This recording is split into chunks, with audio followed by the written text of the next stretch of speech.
You stole from the wrong woman. The words cracked across the marble lobby just after midnight, sharp enough to make every tired guest, every bellhop, every security guard turn and stare. Ethan Calloway stood beneath the chandelier lights of the Whitmore Grand Hotel with rain dripping from the sleeves of his old canvas jacket and a black leather wallet resting on the polished front desk between him and the men who had surrounded him. One guard held a hand near Ethan's elbow, not touching hard, but close enough to make the message clear. Another had already called someone from upstairs. And standing 10 feet away, in a navy coat worth more than Ethan's truck, was Claire Whitmore, the chief executive officer whose name was stamped in gold across half the city's skyline. Her eyes moved from Ethan's worn boots to the wallet, then back to his face. Beside her, Derek Vaughn, her chief financial officer, gave a quiet laugh and said, $40,000 in cash, private cards, executive identification, and he just happened to bring it back? Come on, Claire. Men like this do not walk into a five-star hotel at midnight unless they want something. A few people chuckled. Ethan did not. He only looked tired, the kind of tired that settled into a man's bones after too many night shifts and too many mornings pretending he was not afraid. Claire stepped closer. Did you open it? Ethan looked at her calmly. Yes, ma'am. Derek smiled wider. There it is. Claire's jaw tightened. Why? Ethan glanced down at the wallet, then back at her. To find out who it belonged to. And the money? She asked. Still there. You counted it. No, ma'am. The lobby went still, except for the soft hiss of rain against the glass doors and the low hum of the heater fighting the wet winter air. Ethan's hands were rough, cracked at the knuckles, the hands of a man who fixed things other people forgot to respect. He had a small grease stain near his cuff, and under one arm he held a paper pharmacy bag folded tightly, as if it mattered more than anything in that bright, expensive room. Claire noticed it. Derek noticed her noticing it. Ask him where he found it, Derek said. Ethan answered. Before she could. In the parking garage. Level 3. Near the elevators. It was under the back tire of a Blacktown car. Claire's eyes narrowed. That detail was correct. Too correct. Why not give it to security down there? No one was at the booth. Why not leave it? Because it was not mine. Simple words. No performance. No trembling apology. No speech about honor. Just the truth. Standing there in wet work boots while wealthy strangers measured his soul by the price of his jacket. Derek leaned in, lowering his voice just enough to sound cruel without sounding loud. You expect a reward, Mr. Calloway, Ethan said. Ethan Calloway. Mr. Calloway, Derek repeated, as if the name tasted cheap. How much were you hoping for? Ethan looked at him then, and something quiet passed through the room. Not anger, not pride, something heavier. Nothing. A woman near the concierge desk whispered, Nobody returns $40,000 for nothing. Ethan heard her. Claire did too. For 1 second, his eyes dropped to the pharmacy bag under his arm, and the smallest shadow crossed his face.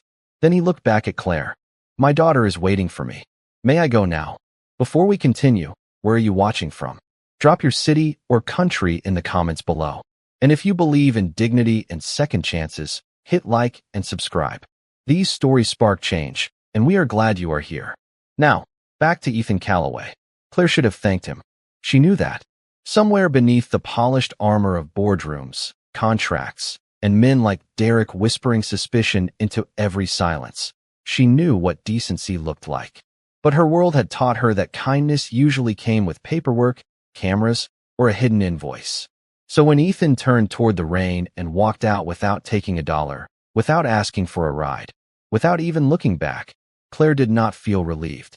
She felt disturbed. Derek stepped beside her and murmured, We should have him checked out. Claire watched through the glass as Ethan crossed the valet lane, shoulders hunched against the cold, the pharmacy bag guarded close to his chest. No, she said softly. I want to know where he goes. Derek blinked.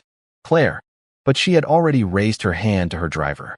Outside, Ethan disappeared into the wet glow of the parking lot, unaware that the most powerful woman in the building was about to follow him, not because she trusted him, but because she did not. And what she would find after midnight would make $40,000 feel like the smallest thing in that wallet. Claire Whitmore did not follow men through the rain. Men followed her, usually with contracts, cameras, questions, or apologies. Yet 10 minutes after Ethan Calloway left the Whitmore Grand Hotel, her black Lincoln moved slowly through downtown behind his dented gray pickup, keeping 2 car lengths back as the city blurred beneath ribbons of midnight rain. Her driver, Samuel, glanced at her in the rearview mirror. "Ma'am, are we sure about this?" Claire did not answer at first. She sat with Ethan's memory still pressing against her thoughts. The wet jacket, the tired eyes, the pharmacy bag held like a secret. On the seat beside her lay the wallet, open now. Every bill still stacked in clean bands of hundreds. $40,000. Untouched. Derek had called it impossible. Claire had almost agreed. "Just keep him in sight," she said.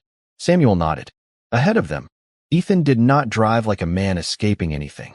He stopped fully at every red light, signaled before every turn, and waited when a stray dog crossed near a shuttered bakery. Nothing dramatic. Nothing guilty.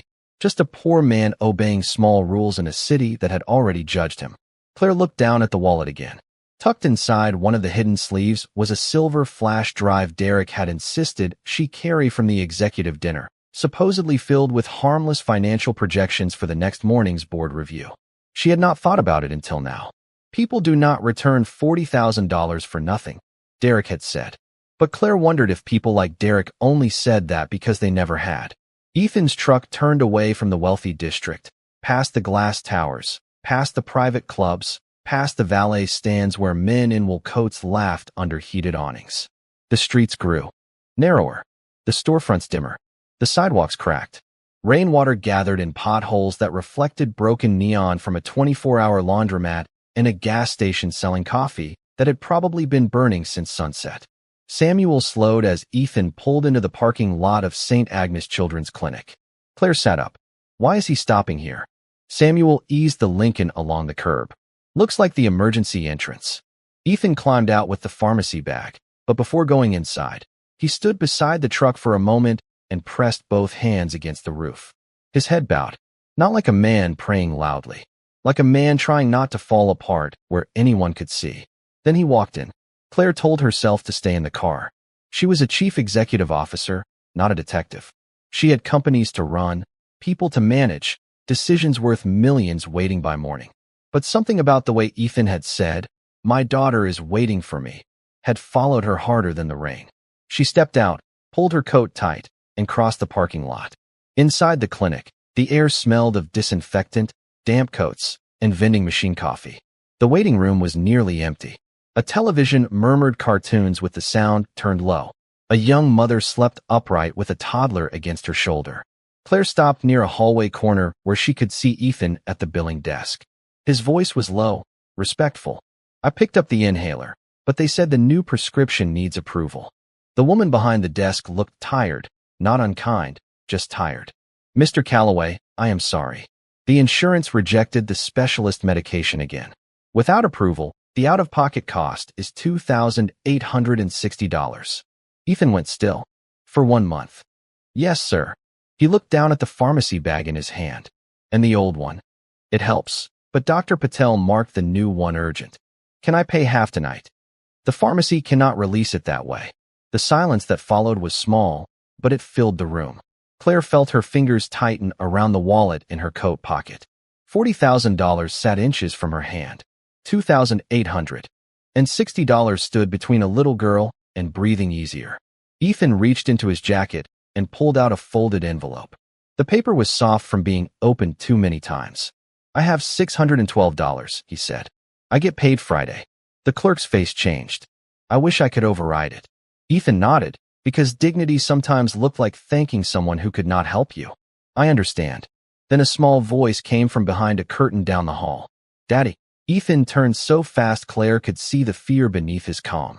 A little girl in purple pajamas stood there with a nurse beside her, pale but smiling, holding a stuffed rabbit by one ear. Ethan's whole face softened. "Hey, Lilybug, did you get the medicine?" He walked to her and crouched down, hiding the pharmacy bag behind his knee. "Almost, sweetheart." Claire looked away, not because she was bored, not because she was embarrassed for him, because the man who had returned enough money to change his life was now lying gently to protect his daughter from the weight of being poor. And for the first time in years, Claire Whitmore felt rich in a way that made her ashamed. Claire remained near the hallway corner long after Ethan lifted Lily into his arms. He held her carefully, one hand behind her back, the other smoothing the tangled hair from her forehead, as if every small gesture could make the world gentler. "Were you scared?" he asked. Lily shook her head, but her fingers tightened around his collar. "Only a little." "That is brave." "Were you scared?" Ethan smiled, but it did not reach his eyes. "Only a little." The nurse looked down at the chart and gave him the kind of smile people give when they wish kindness could pay for medicine. "She is stable tonight, Mr. Calloway. Keep her warm. Keep the rescue inhaler close, and call us immediately if her breathing changes." Ethan nodded. "Thank you, ma'am. Dr. Patel will try the insurance appeal again in the morning." "I appreciate it." He said it like a man who had learned to survive on words that were not promises. Claire watched him sign the discharge paper, tuck the useless pharmacy bag into his jacket, and carry Lily out. Into the rain. She should have stepped forward then. She should have said his name, explained herself, offered help without pride. But shame has a strange way of making even powerful people silent. So she followed again. Not closely. Not like a hunter now. More like a witness who had arrived late to the truth. Ethan drove 20 minutes east, beyond the clean hotel lights and the glass towers with their glowing company names, into a neighborhood where the street lamps flickered and the houses leaned tiredly against winter. His truck turned into the lot of a faded brick apartment building beside a closed tire shop. Claire's Lincoln stopped across the street. Through the wet windshield, she saw Ethan carry Lily up the stairs to the second floor, balancing her weight against one hip while unlocking the door with practiced difficulty. A yellow porch bulb buzzed above them. The door opened. Warm light spilled out, thin but honest. Claire sat very still. Samuel did not speak. In the small apartment window, the curtains had not been fully closed. She could see only pieces, but sometimes pieces tell more truth than a whole performance. A narrow kitchen, a second-hand table, a little Christmas tree in the corner, no taller than 3 feet, decorated with paper stars and one silver ribbon. Ethan set Lily on a chair and wrapped a blanket around her shoulders. She said something that made him laugh softly, and the sound seemed to surprise even him. Then he moved through the apartment with quiet efficiency. Kettle on the stove, shoes lined by the door, a towel under a leaking windowsill, a small portable heater angled toward his daughter. Nothing was wasted. Nothing was careless. Claire's mansion had rooms she had not entered in months. Ethan's apartment had no space for loneliness, only need. Lily pointed toward the table. Ethan hesitated, then reached into a kitchen drawer and took out 4 envelopes bound with a rubber band. He laid them down one by one. Claire could read the words because they were written in thick black marker. Rent. Medicine. Lily's lunch. Christmas. He opened the first envelope and counted slowly. Then the second. Then the third. His shoulders sank a little with each one. The 4th envelope was almost flat. Lily watched him with the solemn face of a child who had learned too early when not to ask questions. "Daddy," she said, her voice faint through the glass when Claire lowered the car window an inch. "Is Santa still coming?" Ethan froze for half a breath. Then he turned with a smile so tender it nearly broke the room. "Santa knows our address. Even if we move?" Ethan looked toward the envelope marked rent. The rain tapped the window between them like small fingers. "Even then, sweetheart." Lily seemed satisfied. Ethan turned away just long enough to press his palm over his eyes. Not for drama. Not for pity. Just 1 second of private weather passing through a tired man. Then he straightened, carried a bowl of soup to the table, and made his daughter laugh by pretending the spoon was too heavy to lift. Claire leaned back in the Lincoln, her throat tight. She had spent years believing character revealed itself in negotiations, under pressure, across polished boardroom tables. But here it was, in a 2-bedroom apartment that smelled, she imagined, of soup, damp coats, and old carpet. Here it was, in a father who had returned $40,000 while his own Christmas envelope lay empty. Samuel looked at her in the mirror. "Ma'am." Claire closed the wallet in her lap. "Take me home," she whispered. Then she looked once more at the glowing window. Ethan Calloway had not known he was being followed. He had not known anyone saw the envelopes, the lie about Santa, the way he hid fear behind a spoon and a smile. And that was what changed everything. Because goodness performed for an audience can be questioned, but goodness seen in secret has the weight of truth. By sunrise, Claire Whitmore had not slept. She stood barefoot in the silent kitchen of her penthouse, staring at the city through glass walls while the first pale light slid over downtown like a confession. Her home was warm, spotless, and enormous, but for the first time in years, it felt strangely empty. On the counter beside her sat Ethan Calloway's honesty, folded into the shape of a black leather wallet. $40,000 returned. A sick child untreated. A Christmas envelope almost empty. Claire touched the edge of the wallet and heard Derek's voice from the night before. Men like this do not walk into a five-star hotel at midnight unless they want something. She used to believe that. Not fully, not proudly, but enough to protect herself. Enough to let suspicion sound like wisdom. At 7:15, her phone buzzed with 3 messages from Derek. Board call at 9. Need the flash drive. Also, we should run a background check on Calloway. Claire read the last message twice. Then she placed the phone face down. By 8:30, she was not in the boardroom. She was sitting in the back booth of Miller's Diner, 6 blocks from St. Agnes Children's Clinic, wearing an old gray sweater, dark jeans, and a baseball cap pulled low enough that no one in her world would have recognized her. The place smelled of coffee, bacon, maple syrup, and old wood. Truckers sat at the counter. Nurses in blue scrubs leaned over eggs and toast. A radio near the kitchen played soft country music under the clatter of plates. Claire had chosen the booth because she could see the door. At 8:42, Ethan walked in.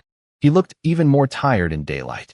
His jacket was dry now, but still worn at the seams, and his eyes carried the quiet math of a man adding bills before breakfast. The waitress, a woman in her 60s with silver hair and a pencil behind her ear, called out, "Morning, Ethan." "Morning, June." "Lily okay?" He paused just a little. "She is home resting." June's face softened. "You eating today or just fixing my sink again?" "Depends which one is cheaper." She pointed toward the kitchen. "Sink first. Coffee after."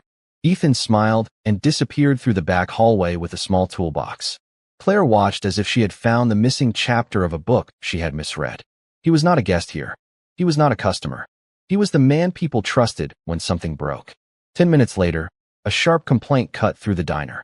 A businessman at the counter held up his phone and snapped at June. "I have been waiting 12 minutes for a refill. Is service always this slow in this dump?" The room dipped into an uncomfortable hush. June flushed. "Sir, I am sorry. We are short today. That is not my problem." Ethan stepped out from the hallway, wiping his hands on a rag. "Coffee is fresh," he said calmly. "I can pour it." The businessman looked him over. "Do you even work here?" Ethan picked up the pot. "Today, apparently." A few people smiled. The tension loosened. He filled the man's cup, then topped off 3 others without being asked. No insult. No lecture. Just grace with work boots on. Claire felt something settle in her chest, something softer than admiration and heavier than guilt. When Ethan finally sat at the counter with a cup of black coffee, she stood and walked to the register. She paid for her untouched breakfast, then laid 10 crisp $100 bills under the edge of her plate. June's eyes widened. "Honey, that is too much." Claire whispered, "It is for him." But Ethan had seen it. He rose before she reached the door. "Ma'am." Claire stopped. She did not turn right away. "You forgot something." His voice was gentle, but firm. She faced him. Recognition flickered in his eyes. Not surprise exactly. More like confirmation. He had known. Maybe not at first, but now. Ethan held out the money. "I did not forget it." "Then I cannot take it. You do not even know why I left it." "I know how it feels." The diner grew quiet again, but this silence was different from the hotel lobby. This one listened. Claire lowered her voice. It was not pity. Ethan's face remained calm. "Then do not make it look like pity." The words landed cleanly, without cruelty. Claire looked at the money in his hand, then at the man who had every reason to take it and still refused to let desperation become a leash. "What would you call it?" she asked. Ethan glanced toward the kitchen, toward June, toward the people pretending not to watch. "If you want to help, help where it does not put a spotlight on someone's shame." Claire had negotiated with governors, investors, and lawyers who used silence as a weapon. But Ethan used silence as a boundary. She took the money back slowly. "You knew I followed you. I knew someone did. Why did you not say anything?" Ethan picked up his toolbox. "Because people who need proof usually are not ready for the truth." Then he walked back toward the broken sink. leaving Claire standing in the middle of Miller's diner with $1,000 in her hand, and a lesson no boardroom had ever taught her.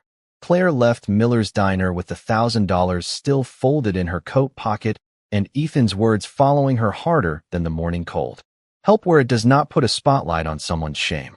She had built an empire by knowing where to place money, how to move it, how to make it multiply in clean columns across financial reports. But she had never thought much about the weight of money when it landed in front of someone who had already been made to feel small. By 10 o'clock, she was back inside Whitmore Tower, moving through the executive floor while assistants straightened, lawyers stepped aside, and Derek Vaughn hurried toward her with a tablet under one arm. "Claire, where have you been?" The board call was pushed twice. "I need the flash drive from your wallet, and legal wants to know if we are pursuing charges against that man." Claire kept walking. "No charges." Derek's smile tightened. "That is generous, but not wise. He returned everything. That is what he wanted you to see." Claire stopped outside the conference room and turned to him. "And what did you want me to see, Derek?" For half a second, something flickered in his eyes. It vanished quickly, covered by a polished laugh. "I want you protected. That is my job. Your job is finance. Protection is finance when you are worth what you are worth." The words sounded loyal. They felt rehearsed. Claire stepped into her office and closed the door before he could follow. The city stretched beyond the windows, bright now, indifferent and expensive. She opened her laptop and searched Ethan Calloway's name. Not through the company security team. Not through Derek's people. Herself. The first results were ordinary. A maintenance license. An old address. A small claims filing from a landlord. Then a newspaper archive from 9 years earlier appeared with a faded photograph of a younger Ethan standing beside a bridge project. In Columbus, Ohio. The caption called him a rising structural engineer who had helped redesign emergency supports after a flood damaged several rural roads. Claire leaned closer. Ethan had not always been invisible. Another article came next. His wife, Hannah Calloway, killed in a highway accident outside Dayton. Their daughter survived. Medical debt followed. Lawsuits. Missed work. A career quietly gone. Not scandal. Not failure. Just life pressing its knee against a decent man until the world mistook exhaustion for worthlessness. Claire sat back slowly. "You used to build bridges," she whispered. Her office phone rang. She ignored it. Her cell phone buzzed. Derek again. She ignored that too. Then one message came from Samuel. "Mr. Calloway just left the diner. He is heading toward his apartment." Claire almost told Samuel to stop watching him. She should have. But before she could type, another message appeared. "There is a notice taped to his door." Claire was in the Lincoln 12 minutes later. By the time she arrived across from Ethan's apartment building, the rain had stopped, leaving the street wet and gray under a low winter sky. Ethan stood outside his door with Lily beside him in a pink coat, her stuffed rabbit tucked under one arm. A yellow paper was taped at eye level. Claire could not read every word from the car, but she saw enough. Final notice. Past due. 3 days. Lily looked up at her father. "Does this mean we have to leave?" Ethan took the paper down carefully, as if even bad news deserved calm hands. "It means I need to talk to Mr. Brennan. Can we take the Christmas tree?"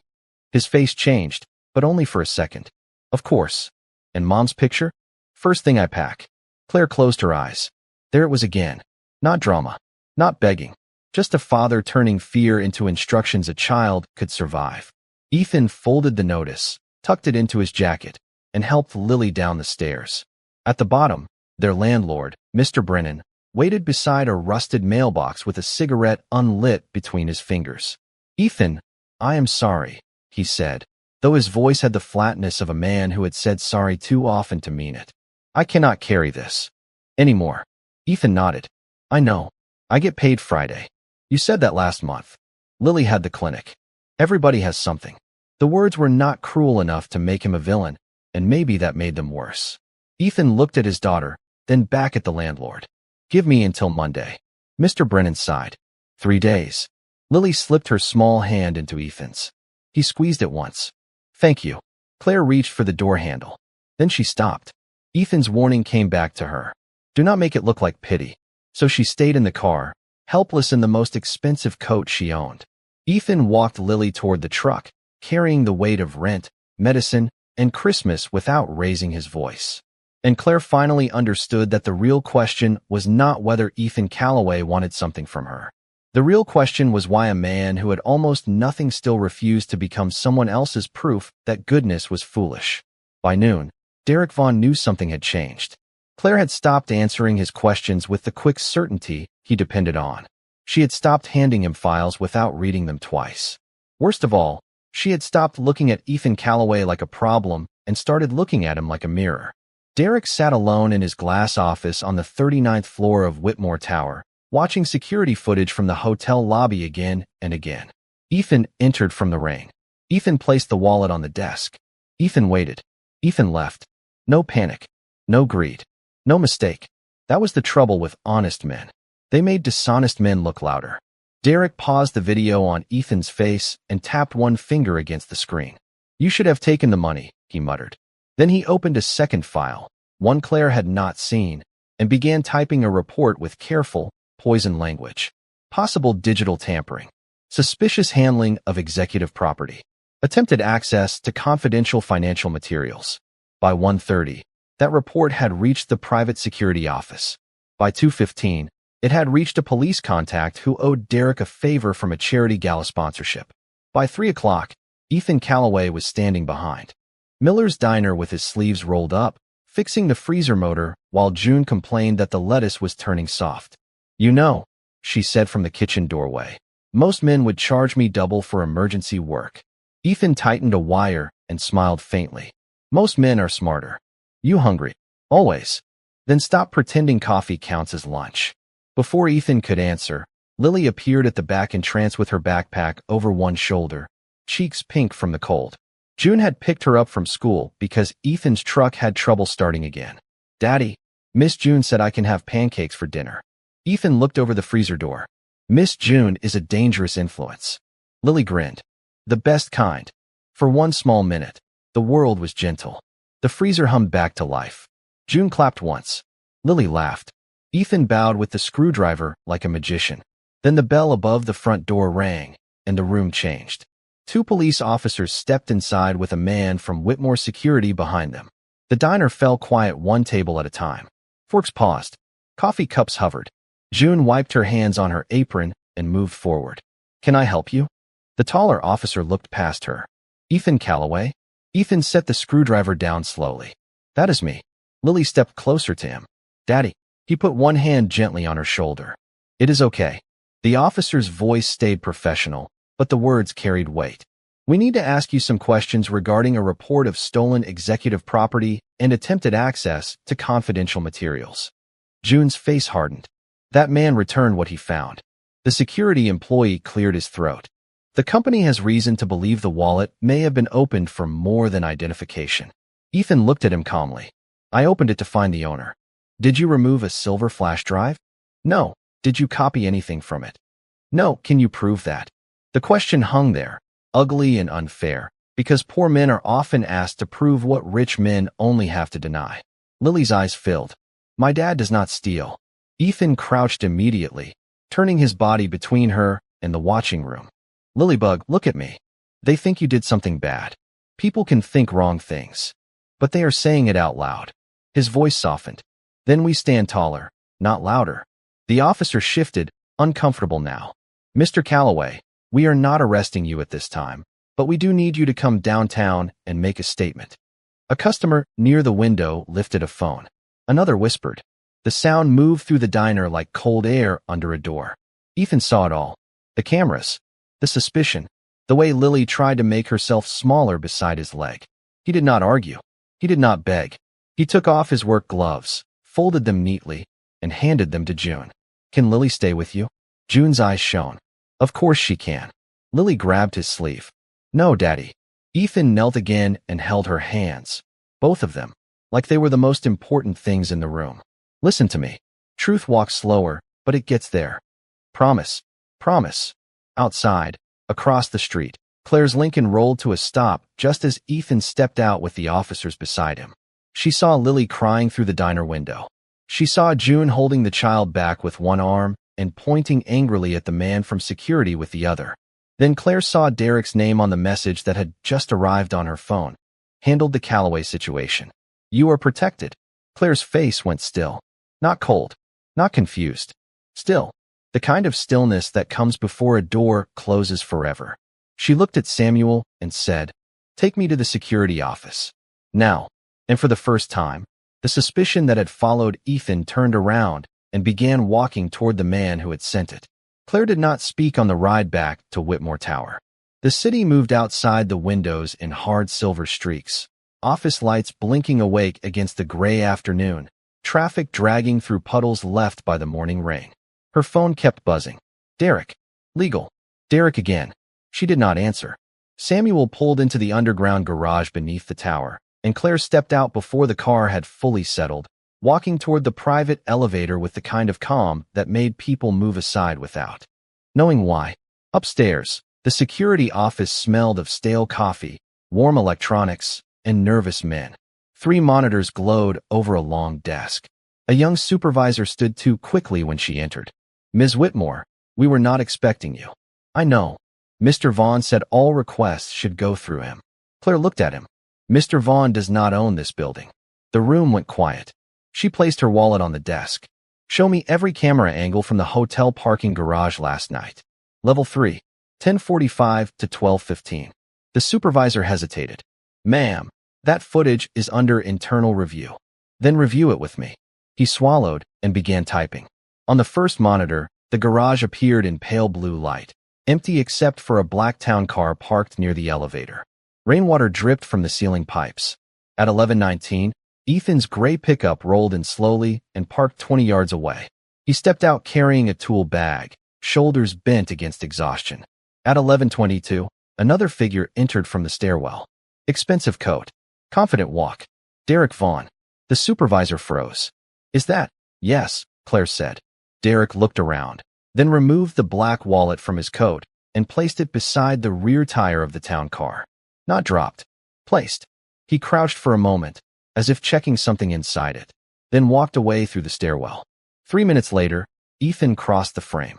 He noticed the wallet, stopped, picked it up, and opened it just long enough to check the identification. Then he looked toward the empty security booth. He waited. No one came. Finally, he turned toward the elevator with the wallet in his hand. Claire felt shame rise in her chest, but she did not let it move her face. "Pull the elevator camera." The supervisor obeyed. Ethan stood alone in the mirrored box, wet hair, tired eyes, wallet held openly in both hands. He never touched the cash. He never removed the flash drive. He only stared at the identification card as if memorizing the name of someone he needed to find. Claire whispered. He told the truth. Before anyone could answer, the office phone rang.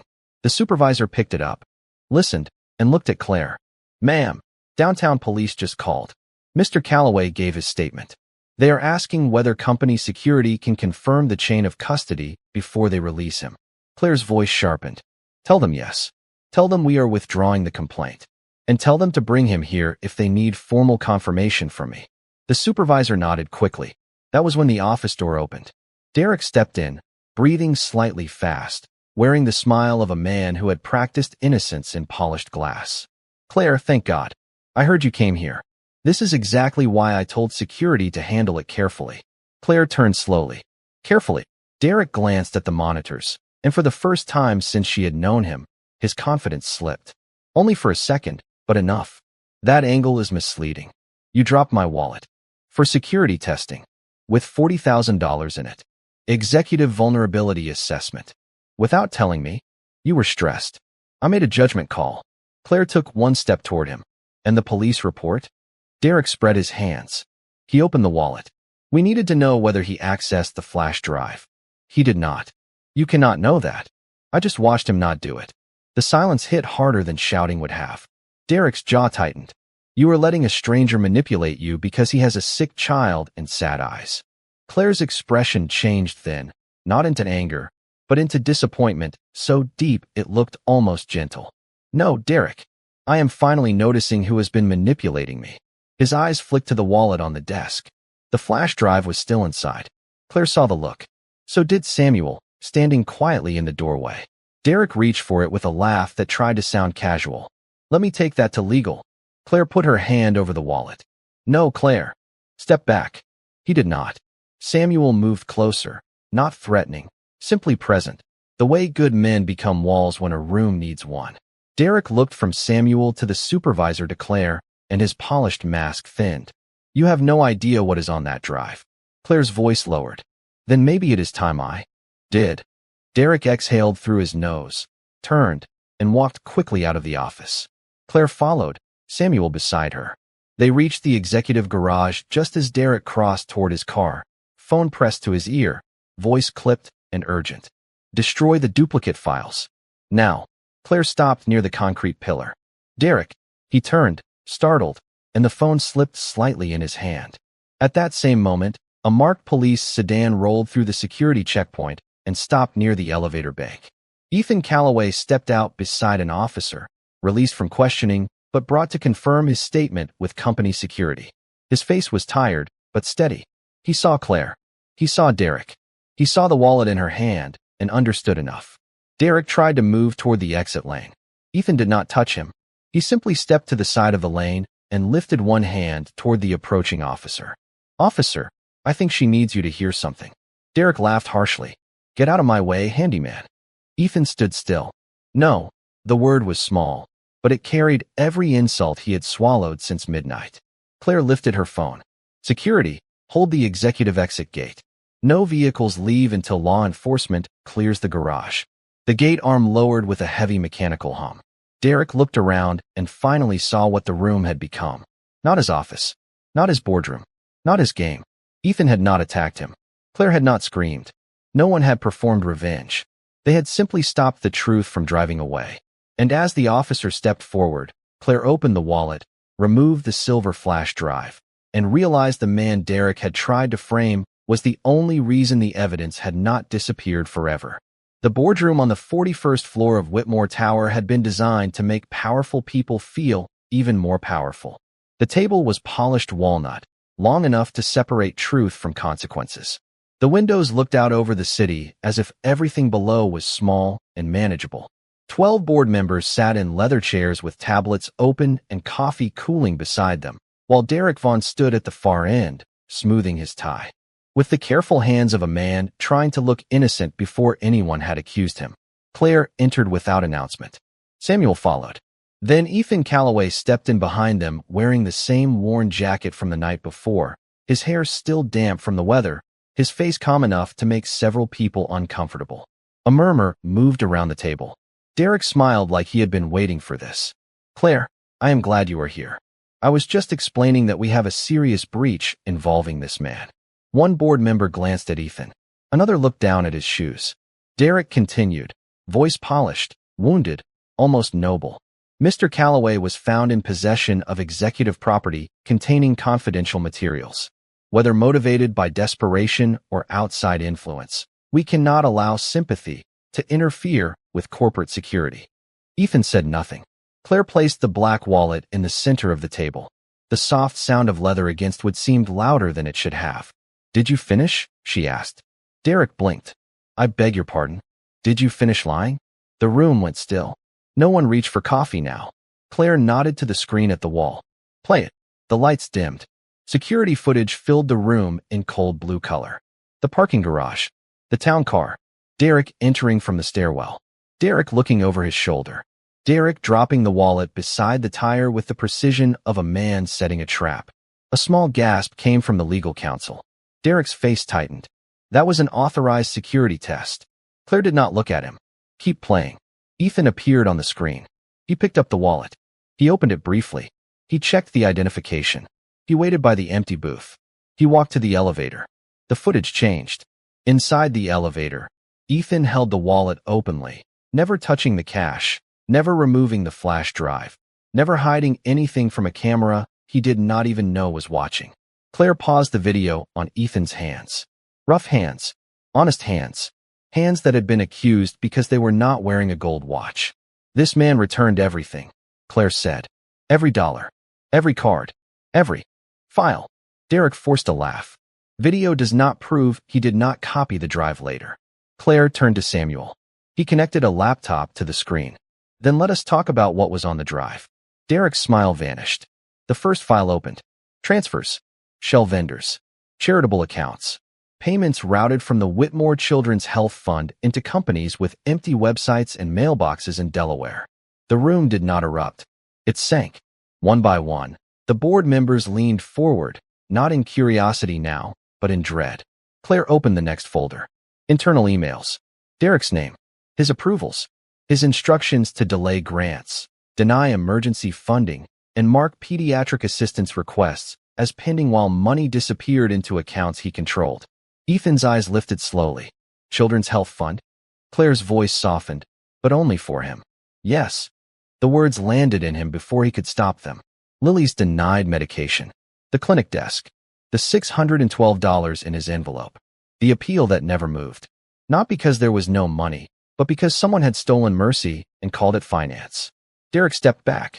This is being taken out of context. Claire faced him fully. You framed an innocent father to hide the fact that you robbed sick children. That is not what happened. Then explain the phone call in the garage. Samuel played the audio from Claire's phone, clean enough for every syllable to cut. Derek's own voice filled the boardroom. Destroy the duplicate files.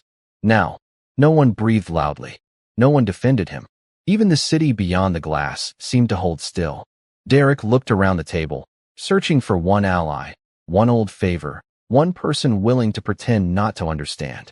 He found only lowered eyes. Claire took a slow breath. Effective immediately, Derek Vaughn is terminated for cause.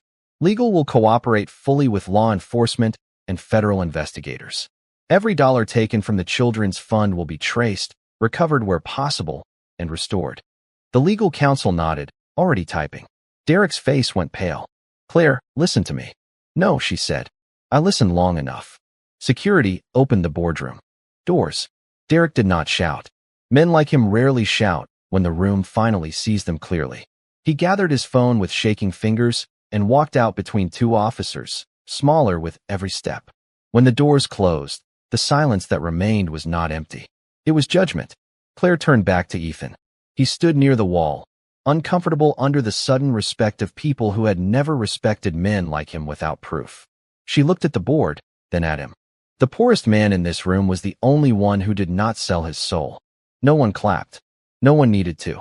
One by one, the board members lowered their eyes, and the entire room became still beneath the weight of a father's quiet dignity. After the boardroom emptied, Ethan Calloway remained by the window as if he did not know what to do with vindication. For most men, being proven right would have felt like victory. For Ethan, it seemed to feel like weight. Claire stood a few feet away with the black wallet in her hand, no longer a symbol of suspicion, no longer a trap, just leather and stitching that had carried more truth than any speech in that tower. Mr. Calloway, she said softly. Ethan turned. Ethan is fine. Then call me Claire. He gave a small nod, but he did not smile. Is my daughter's clinic part of that fund? Claire looked down for half a second. Yes. The answer hurt him, but he did not let it harden him. He only looked out at the city and whispered. She thought Santa forgot the address. Claire swallowed. There were things money could repair quickly, and things money had no right to touch without humility. The fund will be restored today, she said. Not as a favor to you. Not quietly slipped under a door. Properly. Publicly. Every family delayed by Derek's theft will be contacted. Every eligible child will receive what they should have received. Ethan studied her face, searching for pity and finding something else. Accountability. Thank you, he said. But I do not want Lily used in a press release. She will not be. And I do not want a reward. Claire almost smiled at that, but the sadness in his eyes stopped her. I know. 3 days later, St. Agnes Children's Clinic received emergency funding from the restored Whitmore Children's Health Fund. No cameras came. No giant check appeared.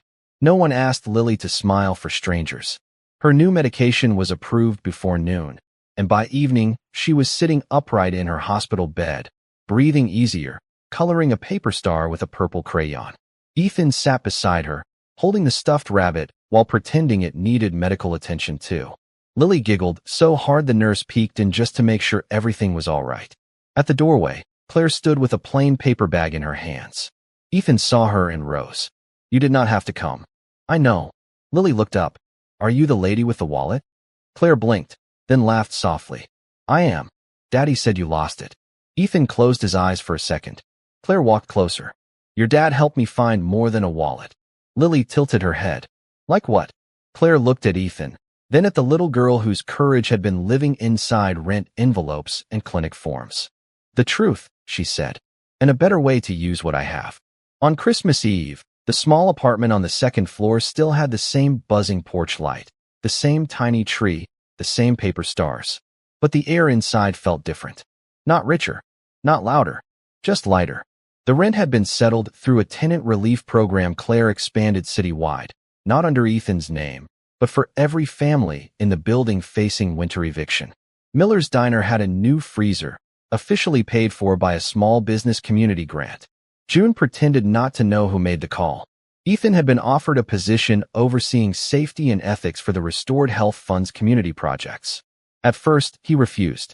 Then Claire placed the offer letter on the diner counter and said, "This is not charity. This is trust." Ethan read it twice, then looked at Lily, who was taping a paper angel crookedly to the window. "I will earn it," he said. Claire answered, "That is why I offered it." That night, snow began to fall softly over the parking lot, covering the cracked pavement and the old tire shop roof in white. Claire joined Ethan and Lily on the porch, not as a chief executive officer, not as a woman trying to repay a debt, but as someone learning how to stand near goodness without trying to own it. Lily handed her a paper star. "For your wallet," she said. Claire smiled.